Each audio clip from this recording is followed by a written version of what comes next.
struggled a little bit lately, so the White Sox looking to sweep them. Matt Chapman's like, not if I have anything to say about it. Sixth inning here and gives that ball a ride. Yep, thanks to the slider. See ya. His 8th home run in his last 30 games since the All-Star break. He had 11 total homers in the first 89 games of the season, so it's tied up at 3. In the 7th now, Matt Olson lifts that one. Bombs away. Olson's 31st of the year. Yep, cheers to that. We now pick up a 9th inning. White Sox down to their final out. One man on for Jose Abreu. He pops this one to center. Elvis Andrus and Starling Marte. You got it? You got it? No, I got it. Neither of us got it. A run comes around to score 5-4, and just more trouble for the A's. Yeah, that looked painful. Chokehold there. Yikes. All right, so next batter, Eloy Jimenez at the plate. Looking to tie. And he lines his ball to center. Marte, he's like, okay, now I got it. So they win 5-4. Well, back in 2018, the Oakland A's used their 9th overall pick for an outfielder from Oklahoma. They agreed to a $4.6 million signing bonus, but that player had other plans on his calendar. Kyler Murray had plans that included a Heisman Trophy football season and a first-round selection in another league, the NFL. Murray had a solid start with the Arizona Cardinals, but he failed to reach the playoffs the first couple of seasons. But Murray, once again, has more plans on that calendar. This time, it's a deep postseason run. Lisa Salters has more.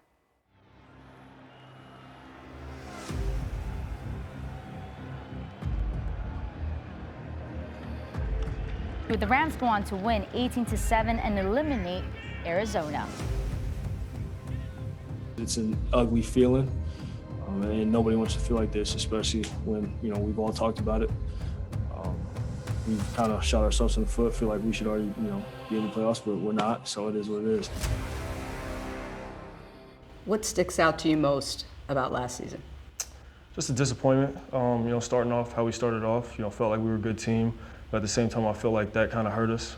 Felt like we kind of started feeling ourselves in a way, and didn't finish a lot of the games that we were, supposed to win, per se, but I think that's in the past. We're moving on. We know what we need to fix, we know what we need to address, and it's really on us to go out there and address it this season. You said we kind of started feeling ourselves a little bit. How much do you think that really did? And what do you mean by that? We started feeling ourselves. You just think you're better than you are. We haven't done anything. We haven't won anything. It's a long season, and I'm a one day at a time type of guy. So that's how I see it. I'm treating every game like it's the last. And I think as a team, as a whole, we did not do that. What are you looking forward to most about getting this new season underway?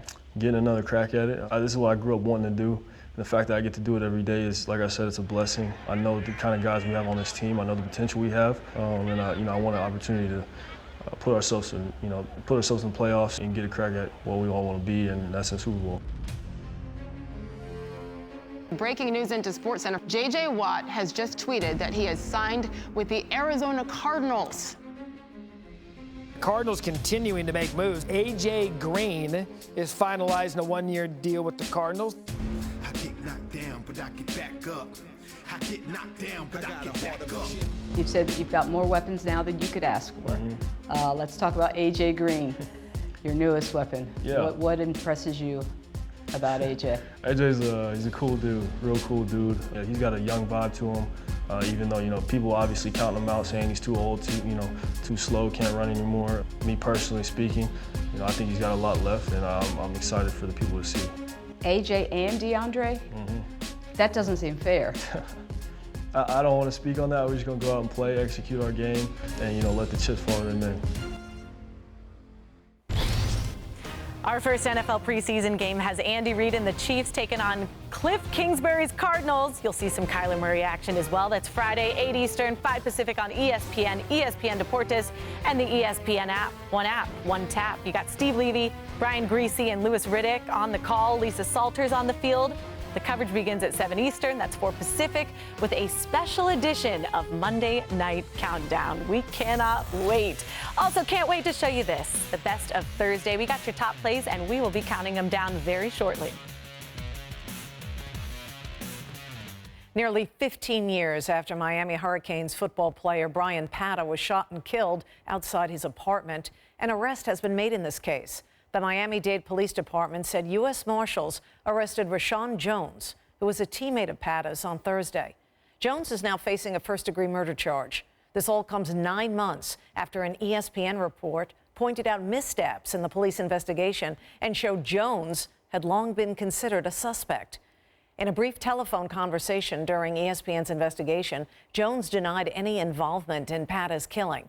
Larry Coker, who was Miami's coach at the time, told ESPN on Thursday, quote, "It's really a surprise. I'm just glad things are moving forward and that things are getting solved." Jones is currently awaiting extradition from Marion County, Florida, back to Miami-Dade. More SportsCenter coming up.